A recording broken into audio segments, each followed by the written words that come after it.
Welcome to Lynn Cullen Live, talk radio without the static. Email your questions and comments to lynn@pghcitypaper.com. And now your host, Lynn Cullen. Hey, how you doing? Yeah. Welcome to the, commiseration fest. It's October 6th in the appalling year of 2020. And it is a Tuesday, so my sister Susan will be on board, I hope. Hello? Oh, yeah, okay, hello. So, what'd you think of that? Just barely, by the way. I was reading again, and the last time I checked, it was 8:57 or 9:57 your time, and then I was reading, and I went, "Oh, it's 9." I know how that happens, but so what'd you think of the Mussolini on the balcony bit? What did I think about that?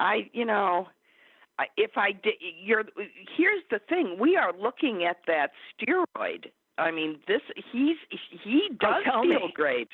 Yeah, he does I know. Feel great. Sure. He's speeding along at 100 miles an hour in his mind. He thinks he's on top of the world. He's also totally out of his mind on Dexa, whatever that stuff is, steroid, and should not be the president of the United States right now. He is totally manic and drugged. I agree. And very totally sick, by the way. Very sick. I assume so. Sick. So that's what I'm thinking, too. And anyone who's ever had a heavy-duty steroid knows that you get extraordinary energy. You are just like some people, you can't sleep. You're bouncing off the walls. It's I find it horrific. But you are not in your right mind. There's no doubt about that. And I'm trying to think if I know any person who would, knowing they have this very dangerous, deadly, communicable disease, would go to their home that is filled with all kinds of people who are not yet sick and spread the disease more to them. What human being do you know who would do that? Donald Trump? And about 90% of the Republicans, because you got Roger Wicker, who is the Republican chair of the Transportation Committee, photographed on a Delta flight, having to be reminded twice to put his mask on. Yeah, I see that. You have Bill Barr going back to work, refusing to quarantine because he tested negative. Right. These guys are so idiot. But how stupid are they? I mean, they need to be tested, sort of daily or at least tested 2 weeks out before they go back. The fact that you aren't positive 3 days, 4 days, 5 days, 6 days means nothing, idiot. Sorry. Yeah, that's okay. Sorry, cover your phone. Anyway, it's the whole thing. I mean, when go back to when he's at Walter Reed and he endangers that car that they drive in is hermetically sealed. That's not an exaggeration. That's a description. It is hermetically sealed. So if there's a chemical attack, the president and the people inside are safe. But that said, the people inside with the president in a hermetically sealed compartment are breathing non-stop COVID, and I don't care if he's got a little paper mask on. Mm-hmm. If they aren't in hazmat suits, he's doing his best to kill them. And really, here's what I think about the whole thing. And I've been saying it and saying it and saying it. There is a word that we have in our language for intentionally doing bodily harm to others. It is called assault, and it is punishable by going to prison. If the president knowingly goes around spewing his infected germs on people, he is quite literally assaulting them. Our Department of Justice under William Barr said that he was going to find any people that were willfully infecting others guilty of domestic terrorism. We have people in jail for AIDS, for spreading AIDS. This is criminal. Let's call it what it is. He is assaulting people. What is it that he criminal. Does? Yeah. Well, everything is criminal. Yeah, right. So Ed just sent me this from an ER doctor in regard to what these medications that he's on. They can cause psychosis. It can cause delirium. It can cause mania. It is certainly concerning to see some of his actions today in the wake of this potentially deadly diagnosis and infection. So doctors looking at his behavior. Of course, his behavior would be like this even if he weren't on steroids. The steroids are allowing him to physically pull off his little show. The steroids are making him feel physically capable of doing what his stupid head would tell him to do anyway. Okay, well, here's a bigger issue. I guess I had on CNN as they breathlessly awaited his entrance, his leaving of Walter Reed, and of course every network was doing the same thing, all focused on these golden doors that he would emerge from. And all because the White House had sent all these broadcast and cable networks. The president will be leaving at 6:30. Apparently, they were busy filming inside Walter Reed up until the time. He's like documenting. God knows what else he was doing. Well, he was standing in front of a stack of empty papers, signing his name. No. This was before he walked out the doors yesterday. That's the kind of thing that he was doing. Yeah. Phony, I'm working shots. Well, he was busy spreading the virus around in the hospital. Then he emerges. What was interesting is I think right before he came out, whoever I was watching, somebody was saying, a guest, not somebody who worked on that, was saying, we have to figure out a way to not be jumping when he says jump, to not, give him the stage all the time and blah, blah, blah. And then Wolf Blitzer interrupts this person. Wait, sorry. We've got the president is now coming out of the doors. And there it was in a nutshell. And I don't know what the hell we are going to do with a media that is so dependent on watching the shit show that he produces. And to stop and think, I mean, he couldn't do what he's doing without CNN and MSNBC and ABC and CBS. They all were the vehicles for him to pull off his little Mussolini routine yesterday. Why? At what point do they see how much a part they are of spreading this dangerous, fascistic presidency? I mean, at what point do you stop saying, well, it's the president, we have to cover him, and they don't know. They can't figure it out. And also, not a one of them would ever forego all the eyeballs that were attracted, like mine were, to seeing the latest episode of The End of American Democracy, starring Donald Trump. Right.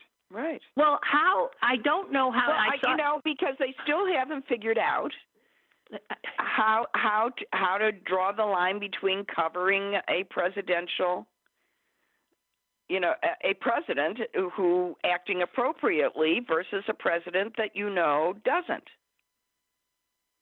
Well, they keep trying to act like everything's normal, and nothing's normal. Mm-hmm. Some doctor, and someone just sent me this, some doctor was looking at the videos of him, and she could see that he is still really struggling to breathe, that she can see there are not just his diaphragm working, but there's muscles in his neck that she sees like taking on some of what happens when somebody is not able to breathe normally. This guy's sick. Yeah, of course he's sick. Listen, here's what you know. If they are throwing everything but the kitchen sink at him to treat him, there are several things happening. Yeah. One, he's demanding all of these. He's demanding them. So he's directing his own treatment, which is the kiss of death. Okay. He's being overtreated because nobody gets all of these things. Nobody ever has. He gets them very early at times when other patients did not get them in a Now, either those doctors are actually trying to kill him, or he is sick enough that they're willing to try it. Well, there's a third possibility. They're kowtowing to him. Well, of course they are, but that means that they're willing to kill him. Right? It's yes, Mr. President. It's not I'm your doctor. No one's pulling rank on him. That's a subset of number one. The subset of number one is that, and this happens, this happens to people. And honestly, I've seen it happen to myself. Have you ever noticed that if you go into the doctor and you tell them what you think you have, they agree with you. They don't necessarily correct you or diagnose you. Well, maybe you were right. Properly. What do you mean? Well, no, sometimes you're wrong. You should actually keep your mouth shut, listen to the doctor first, and then say, could it also maybe be this second? But so, I think this happens to regular people, but rich, powerful people tend to get not so good care. Well, that's right. I was told that years ago. And there's something actually called a VIP syndrome, where the people, the docs and the nurses that are treating a celebrity are so freaked that they're treating a celebrity that they're not really focused on the care that they would give any patient. And so those people end up actually not getting as good a care. And also, if they're perceived as very powerful, they end up directing their own care. It's like, somebody who represents themselves in court has an idiot for a lawyer. Well, the same is true here. Yeah, that's absolutely right. So when I heard that he had already had that immunotherapy thing in the White House, to me, that was Trump ordering his own care. Yeah. I totally agree. Yeah, I totally agree. That didn't come out of a doctor. That came out of him, and it came out of him because he was panicking. You could just see what was happening in there.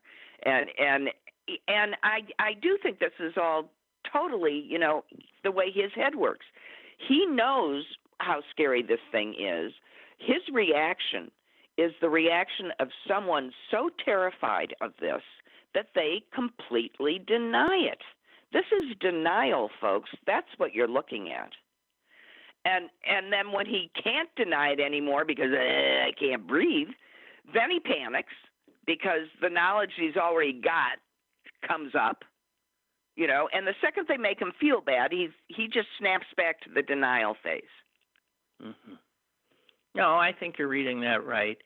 And his tweet, this unbelievable tweet before he left, I saw it, and the one about, hey, don't be afraid of this. Don't let COVID dominate. Don't let it dominate your life. Well, he also said, I feel like a 20-year-old. No, better than I have in 20 years. But we know. So that's the steroid. That's the steroid talking. Right. And it's so disgusting for him to say that. Well, I thought Trevor Noah said it really well. He says, yeah, that's right, America. Don't be afraid of COVID. Don't let it dominate your life. Because as long as you can take your private helicopter from your home hospital to an even better hospital, you'll be fine. Oh, and by the way, to the 200,000 plus Americans who got COVID and don't feel better than they did 20 years ago, well, I guess that's on them. Yep. How offensive. Weaklings. Yeah, just totally offensive. How offensive is that? Oh, my God. And I bad think the insult to late-night injury. folks, go ahead. The White House has decided that it will not do contact tracing for the guests and staff members who were at that Rose Garden thing. Why should they? They all know how sick they are. Yeah, but no, they don't know. So they also refuse, listen to this, cut the Centers for Disease Control and Prevention out of the loop, which and that's the group that has the most ability to. So that means that any of the people there, either guests or poor folks who work at the White House, can have gone on to transmit the virus. They might not have it. This is where you get, No, they may be they may be asymptomatic. That's right. So that's right. So but they're spreading it, and so not to investigate this known cluster of infection and to pinpoint the source, it will potentially have devastating consequences for hundreds and hundreds of human beings who were never even there. Some New York Times reporter who has now tested positive, White House reporter, his wife just was turned positive. So here again, coming out from this White House, this infestation. These Republicans and Trump people have literally infested the people's house for the last 4 years, and now it's in reality. By the way, there was a report that 2 of the housekeeping staff of the White House have tested positive. Yeah. Now, those are people who might live with, family. They aren't being airlifted to Walter Reed. No. They're going home like we all the rest of us have to do. They might not have health insurance. They might not have health insurance. Work at the White House doesn't mean they might have not health be able insurance. to isolate in their small apartment from other family members, and that this guy it is so beyond me how anyone with a brain.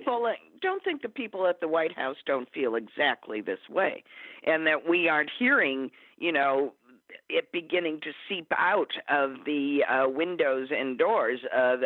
We know how angry the Secret Service is. Mm-hmm. We know that. And if you don't think the people that are required to work around people that clearly don't give, excuse the expression, 2 shits about whether they live or die. Honestly, I don't know. It's like being rude to your waitstaff in a restaurant back in the old days when we went to such places, and there was common wisdom that you weren't rude to the people who were preparing your food because God knows what you were eating when it came back out. Yeah. Well, which is not really the reason. What do you think these people are? How do you think the people that are taking care of these people feel about them? I ask you. Yeah. Barbara sends me this about media, kowtowing to deliver the daily episodes, the 5 times daily episodes of the, ongoing Trump drama. She sends me this. That's what media's normalizing of Trump has been so dangerous. Day by day, month by month, his extreme tendencies became the norm, to the point where journalists and news outlets barely bothered to document White House sins, crimes that would have been presented as administration-defining scandals in years past. Well, right. This is exactly what's happened over the last 4 years. Wasting nearly all of Trump's first term hiding behind claims that he was merely spreading inaccuracies or he misinformed. The press has allowed Trump's pathology to become the norm. You know, there was an interesting thing that I also heard on CNN, and it sort of blew me away. And then it was weird because Bob Woodward was brought on, and he had the same reaction that I did to Gergen. Why am I blanking on his first name? I just really love Gergen, who served in the Reagan White House. Mm-hmm. He came in and helped Clinton at one point in his White mm-hmm. House. And he's just this steady, old, traditional statesman type guy. And he said, and I was so, because he said that he wakes up in the morning, I think is what he said, whatever, but he said, and I think he called Trump a madman. That's what freaked me out. He says, the president of the United States is a madman. Mm-hmm. And I, thought, what? David Gergen just called Trump a madman? That is unbelievable, because he doesn't engage in that kind of over the top. And sure enough, Woodward comes on, and he was asked some question. He said, no, first I want to say that hearing David Gergen call Trump a madman was, his mind was blown too. So if there's this growing number of people who are now saying things they would never say. Woodward, by the way, was calling out the Republicans, the Senate. He's saying the only people who can stop this now, and it must be stopped now, that we can't wait till January 20th. We can't wait, that this man is a clear and present danger to our country, and that there is not one honorable Republican of stature. That's what we know. That's what we know. There is not one honorable Republican. And I want to say that we have been saying this for 3 3/4 years now. We keep marveling. There is not one okay, so let's just say it. There is not one honorable Republican senator serving right now. Not one. And the country should remember it, and remember it well. There are 50 men there, 50 men and women there, that would sell this country out cold to save their own tushes. Not one honorable Republican. Period. Fact. Period. And I just want to clarify that although there have been some who have later. Our brother is yelling Murkowski. Our brother is yelling, yeah, there's one Murkowski. Okay, fine. Okay, yeah. Okay, Murkowski maybe we'll give, but she hasn't still, whatever. They only start to speak the truth or speak their revulsion after they've left. And so there's a lot of former Republican congressmen, former Republican senators. Not a lot, because they aren't protecting their tushes anymore. And Murkowski, correct, but Murkowski comes from Alaska. It's a very strange place. Right. And their Republicans are different than the rest. They're protected by the cold. Mm-hmm. Mm-hmm. So, which means they're about to thaw a little bit. Not good, but yeah. I think we need to stop being surprised and start acting on it. That's all I'm trying to say. The New York Times did one of those things they do where they go to a purpley kind of area. In this case, they went to Erie, Pennsylvania, just north of here, and which Trump narrowly won. The city, and that city always goes Democrat, but he narrowly took it, I guess. And they're talking to people there, and God Almighty, the quotes. I just want to read one to you. Mark Schumacher, 67, a retired corrections officer and minor league umpire, who has a yard full of Trump decor, says this: I got all the ammo I can handle. I don't know that then he goes on to say he doesn't know if he has enough to face down the surge of 1,000 rioters that he think will show up after the election, if there's a contested election. So make no mistake, the other side is armed to the teeth and expecting. And he says this, too. We are absolutely terrified should Biden win. Now, I'm terrified, too. The fact that we have terrified people on both sides, albeit terrified, armed to the teeth people on one side, suggests that being afraid is a reasonable thing. They then go on, this article goes on to find this other guy in Erie who's lived there since fleeing another country that was enmeshed in civil war, Sudan. He ran from Sudan 23 years ago. He's 50 years old now. He's a citizen of the United States. And he's scared for the first time since coming here. He says, quote, I can tell anyone who will listen, I don't know if my heart can take 4 more years. And he said somebody called him a racial slur the other day and told him to get out of the country. And he said that had never happened to him in all his years that he has lived in America.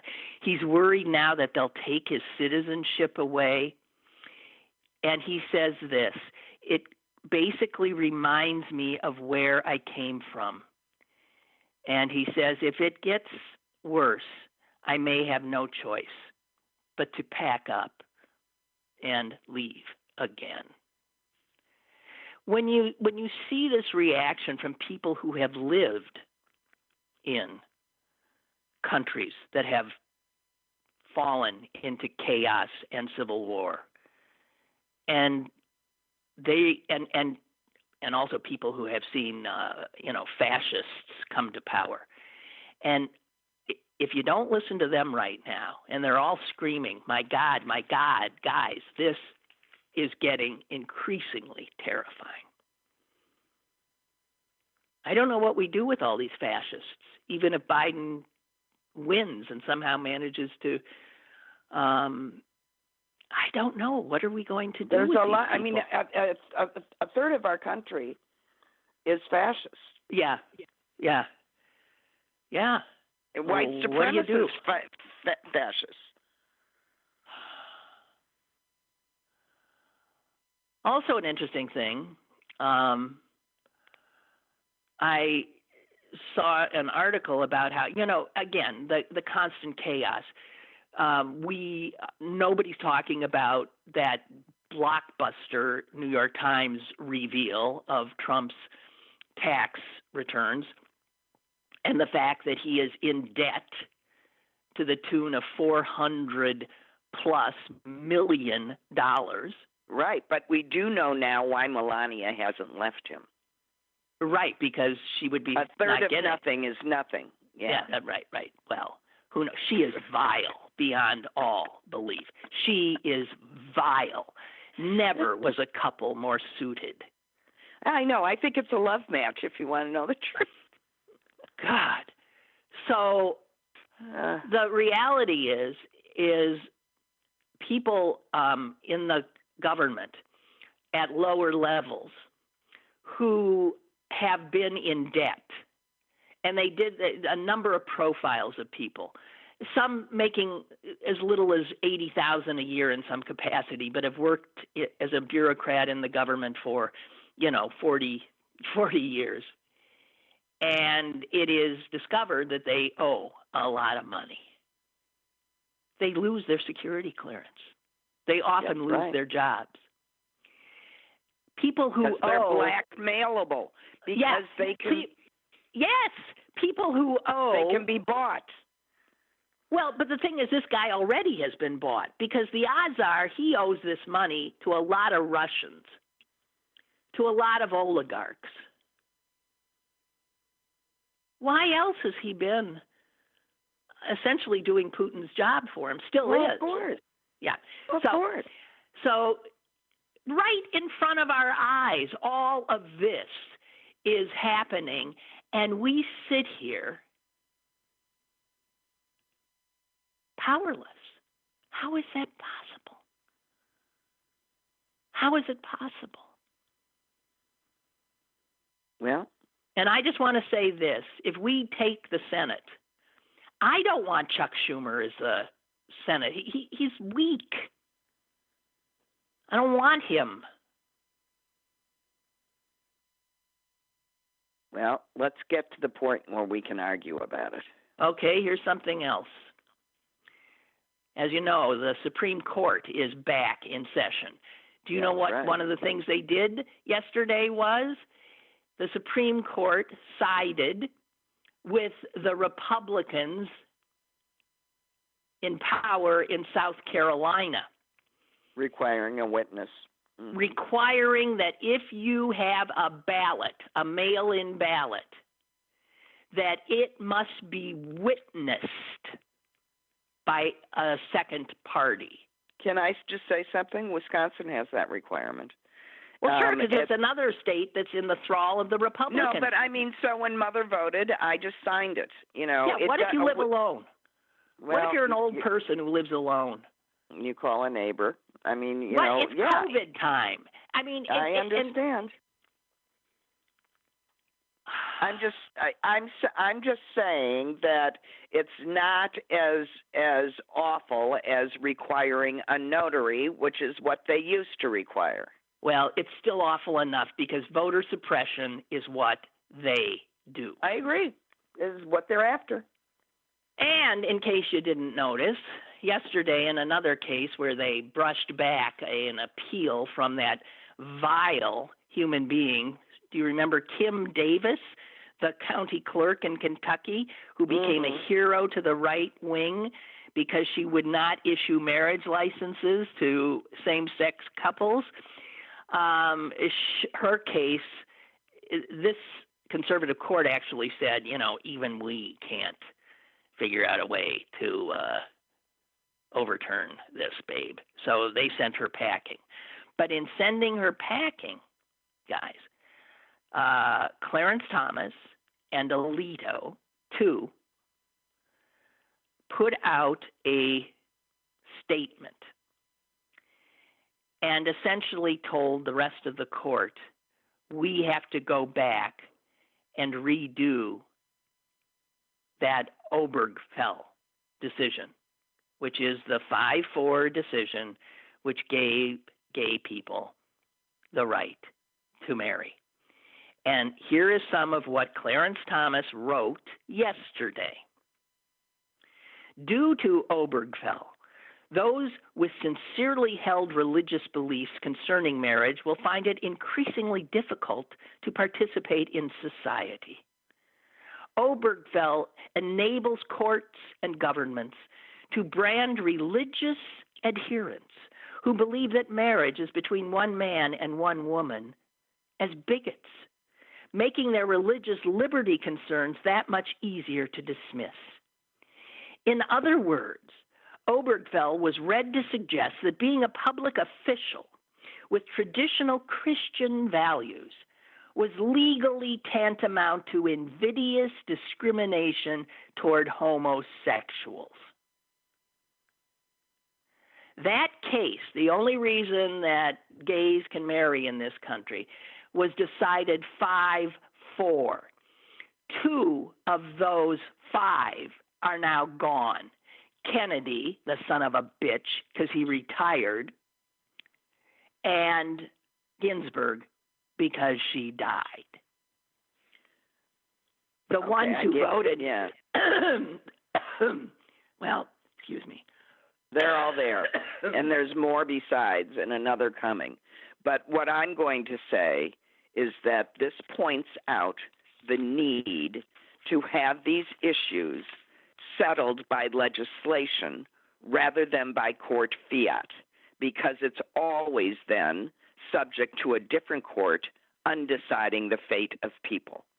The legislature, that needs to be Democrat on both sides in order to get this done with the president, needs to pass legislation that protects a woman and her autonomy in her as regards her body and her choices, that protects people in their decisions about whom they marry and how they want to live, and takes government out of that. That's legislation that but passed. legislation, Susan, can be challenged and brought to, even if they lose and they lose and they lose, if they manage to get this up to the Supreme Court for the next 30 years, that legislation will be said to be unconstitutional. Not necessarily. You can't, don't bat it down like that. It actually has to be unconstitutional. Oh, by their reckoning.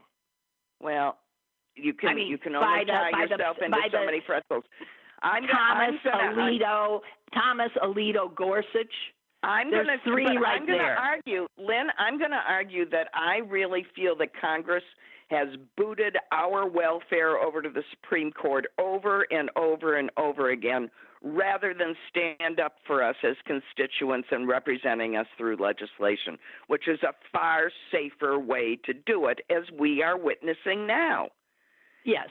Congress has totally abdicated its responsibilities to the executive branch as well.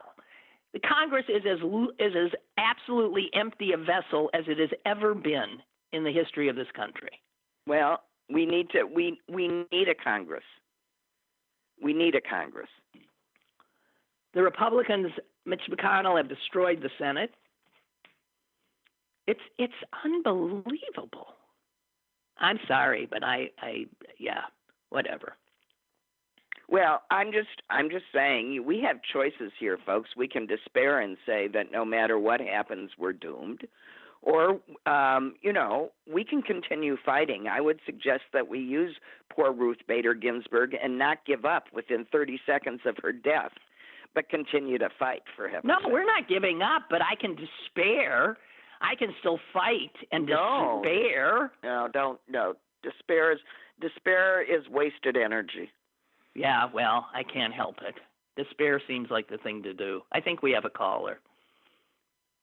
Caller, go ahead, please. Hello, Lynn. Hello, Susan. Hey. I'd say good morrow, but I don't know if there's been one since the orange stain, the reeking orange stain that spread across the United States nearly 4 years ago.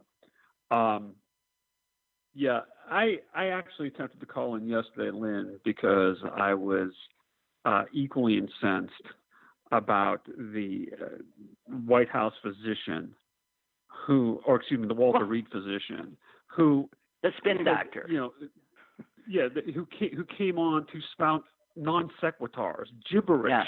Yeah. Gibberish. That he had to sound upbeat, because if he said anything negative about the president's condition, it would affect the course of the illness. Yes.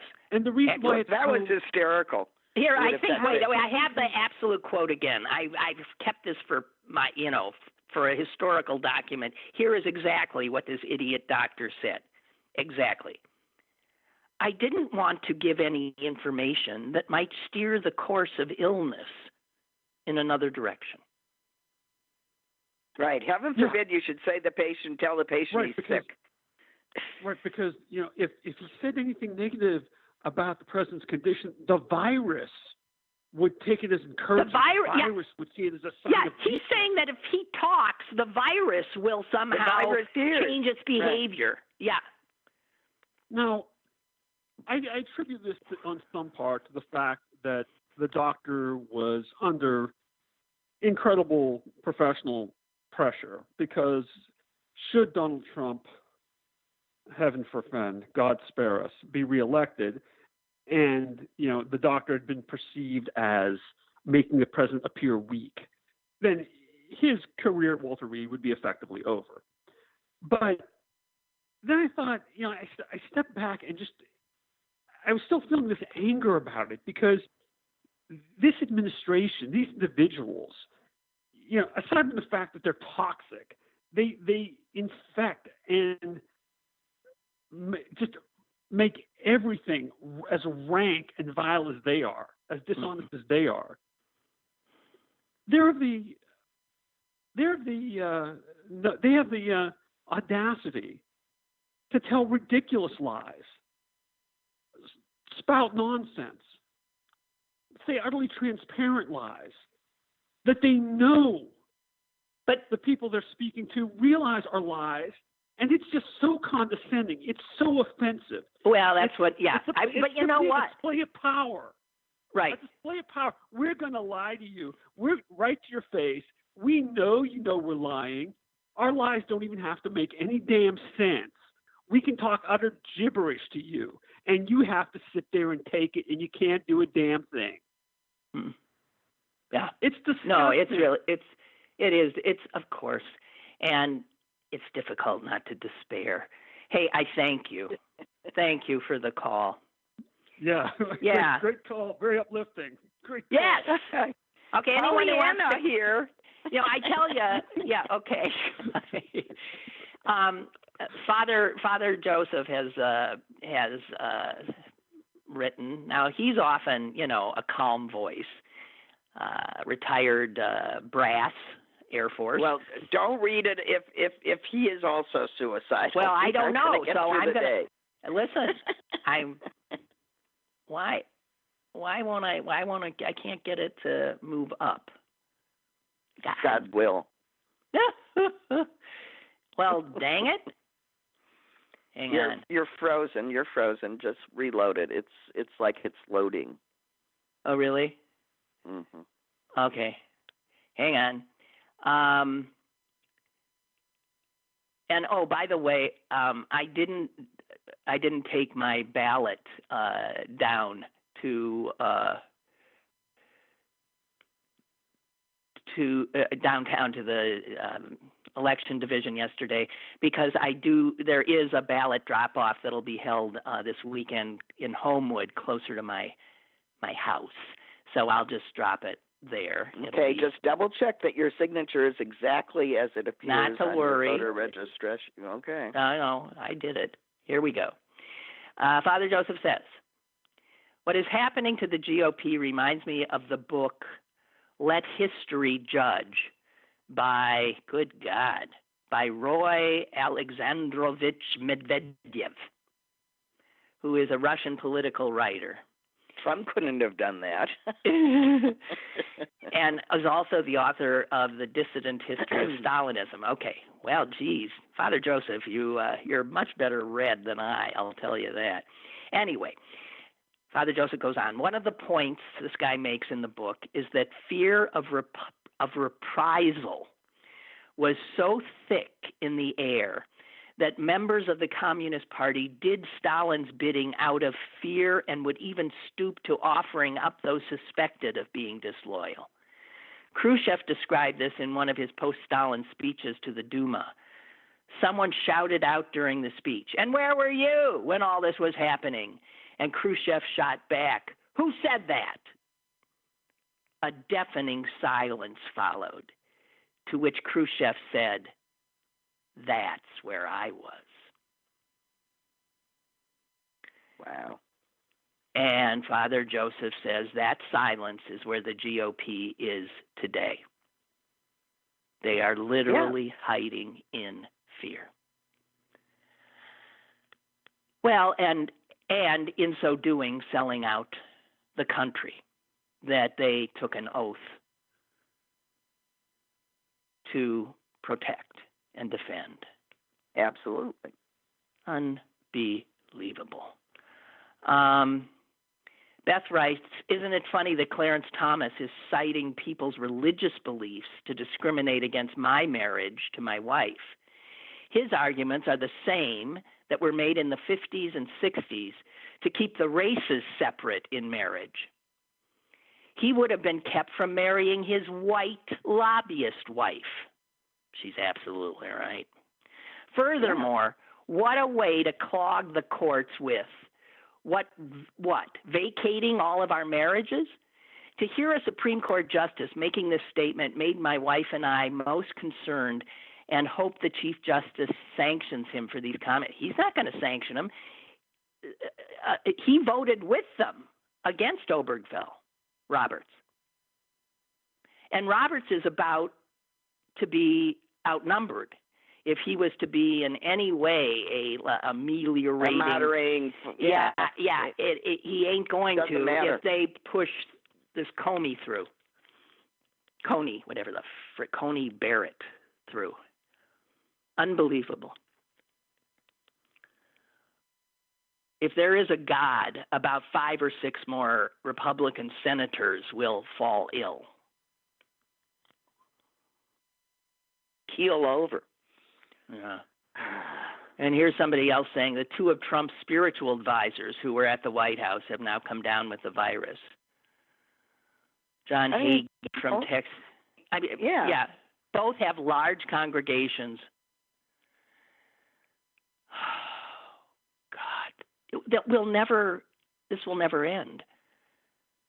I mean, it's not, I don't really wish ill on anyone, but on the other hand, you reap what you sow. And if what you're reaping not only sows ill luck for you, but everyone around you, I begin to get a little irritated. It's incredible.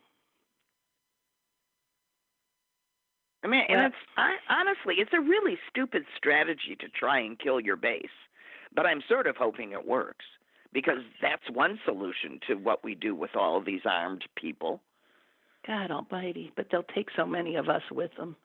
I know. Stay inside. They're taking good, think of all the people in the hospital, the nurses, the docs, that they should have to risk their lives to deal with these idiots, these nincompoops. When I speak to my friends who, as you know, are people that run a hospital and work in a large hospital, they're sputtering. They're furious.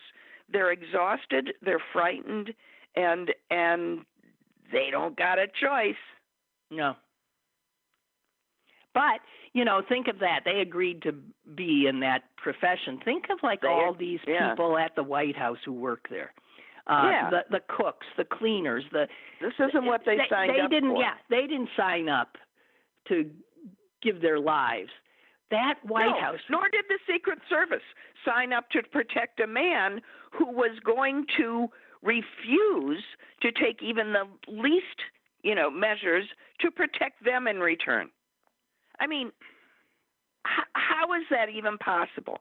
That he has so little regard for the people who are sworn to protect him with their lives. Damn well he has no regard for anybody but himself.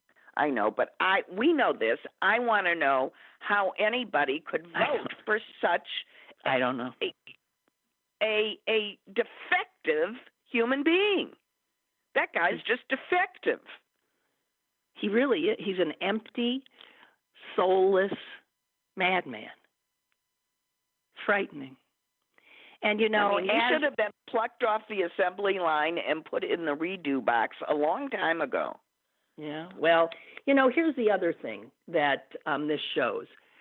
And it's something that I saw in my career in broadcasting. When I started in TV news way back in the 70s, it was a different kind of a thing. We covered the news. The news was not a big money generator back then. Little by little, they figured out how to make it more of a generator. And the way it clearly happened was to make the news more entertaining, to make it, so that it would draw more people. This is when they let women on, and the women have to be pretty. And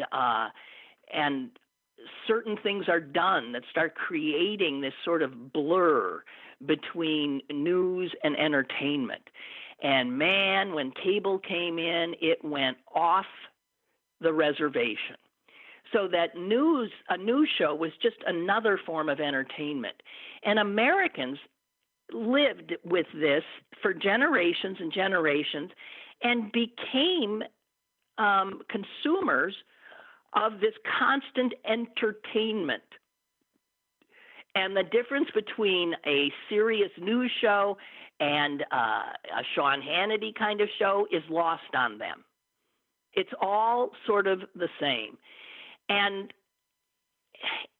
because of this blurring and because of entertainment being the number one value, that we should be entertained. We can't be bored. Its sound bites got shorter and shorter and shorter. Our attention span got shorter and shorter and shorter.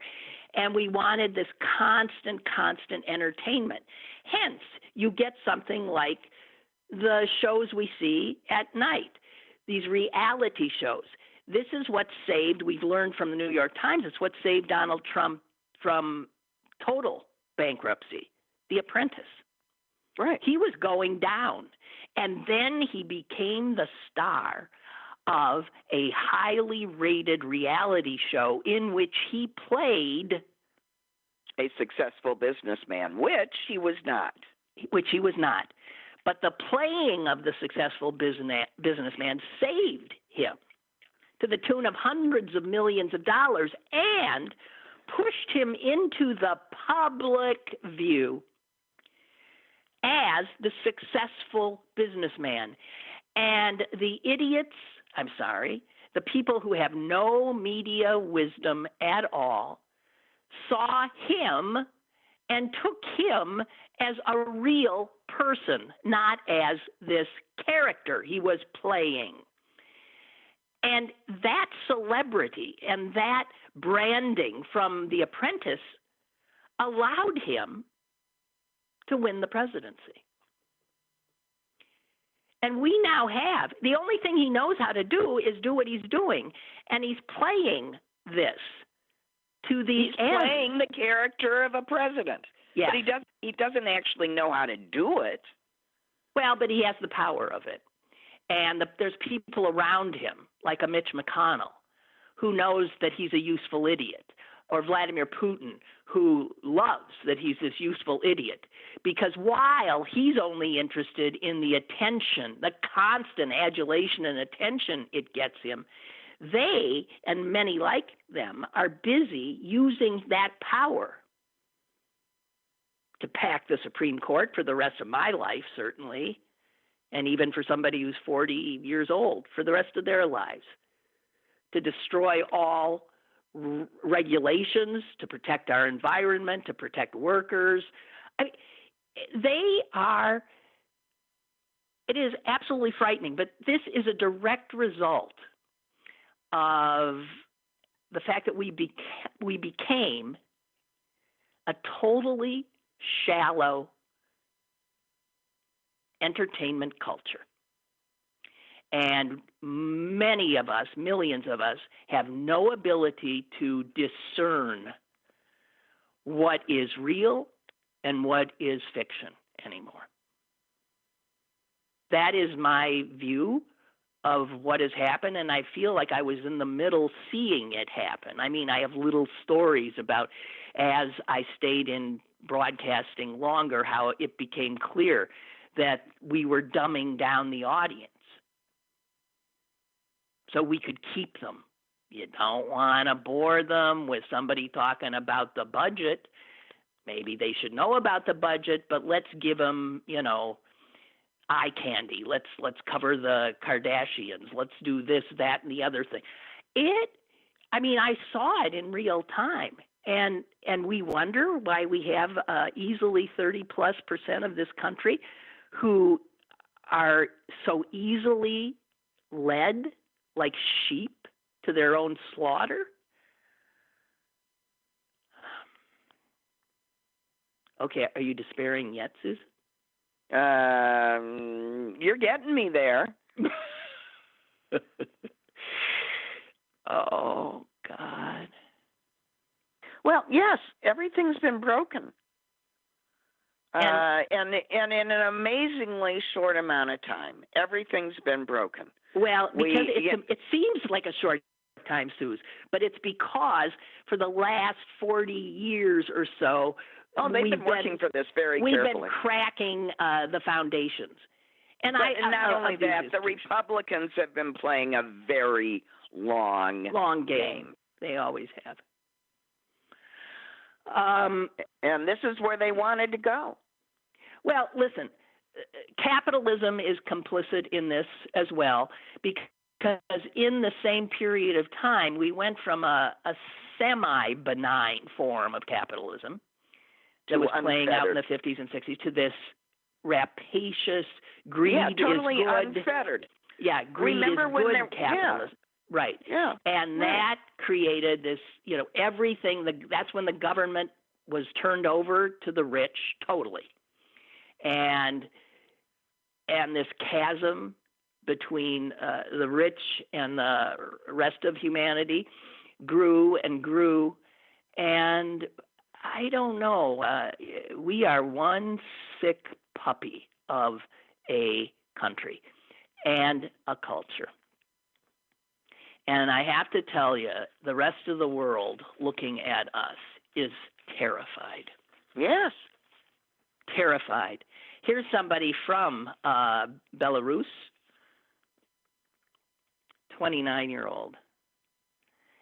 It reminds me of Belarus when a person, might not admit defeat and looks for any means to prove that he could not lose. This would be a warning sign for any democracy. These are people who live in these hellholes are saying, guys, look what's happening to you. Well, we see it. We've just got to get enough of us out there to vote to stop it, to at least, stop as much of this part as we can so we can start figuring out what the hell to do next. I mean, rebuild, obviously. But how do you get all of those people that have been forced out of government? How do you get all of that institutional memory, expertise, loyalty to the concept of government? I mean, do you think, the Vindeman brothers would come back? That's a loss. Well, they might. They might come back. Be nice. How about that captain of the boat who tried to save his soldiers? His sailors. Maureen Dowd writes, I got this from Barbara, when Trump walked through the doors, Walter Reed had a stellar reputation. As he walked out 72 hours later, that reputation is in tatters. There is nothing. I thought that when that doctor first appeared and was asked, like, in one of the first briefings was asked about the comorbidities that Trump has, and he said, well, and he's a little, he's a little overweight. And I thought that's the only person that hasn't said obese. Because everybody else has been having a laugh riot saying the president is obese, and they aren't saying anything mean. They're just stating a fact. But no, this guy, he's a little overweight. And I said, well, that tells me everything I need to know. We aren't going to get any truth out of him. No, it was quite clear there was no truth to be had. So it's just another example of literally every institution and every human being who comes into Trump's orbit is destroyed by it or harmed terribly. Its reputation ruined. Let's check off another, Walter Reed. It really is something. This guy is so unbelievable destructive. And the people can look at this doughy, repulsive person and him, I wonder if he practiced in front of the mirror, pulling his mask off as he stands, between the American flags and then gives a thumbs up and has his face, that face he thinks is a tough guy face, I know, And then and it's always so funny when he puts us, yes, leader of the free world, ha ha ha, face. You know, and I'm just going, you just look like a fat orange idiot with stupid hair. Well, $70,000 for that hair. I just, all right. Well, Yeah. Suze. Yeah. Our brother's down yelling at our mother. I'm not sure whether that's a conversation or what. Well, why don't you go check, because we are actually out of time, and tell him to stop yelling at No, Mom. I think he's just trying to make himself heard. Oh. Okay. Bye. Bye, Suze. God almighty. Hang in. Okay. Okay, you too. Oh, God. Sharon writes, I'm not sure if I use my middle initial on my registration, will my balance count if I don't? You know what, Sharon? Don't worry about it. I think it will. My God.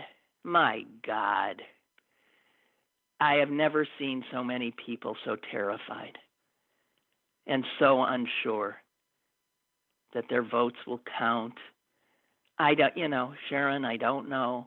Call the elections office and ask, but what's done is done.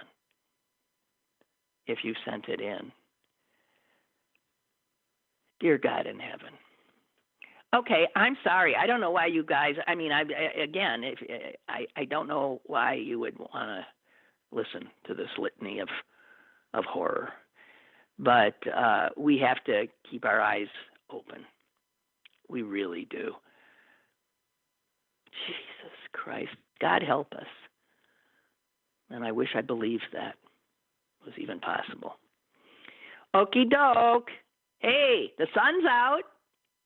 Looks like a pretty day out there. Suck it up. Seriously. I mean, I didn't mean so. Suck it in.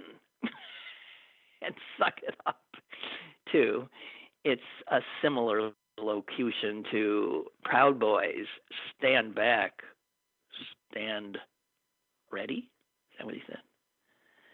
Okay. I'm definitely babbling. All right, guys. Love you. Talk at you tomorrow. Ryan Dito joining us for a bit tomorrow as well. Okay, bye.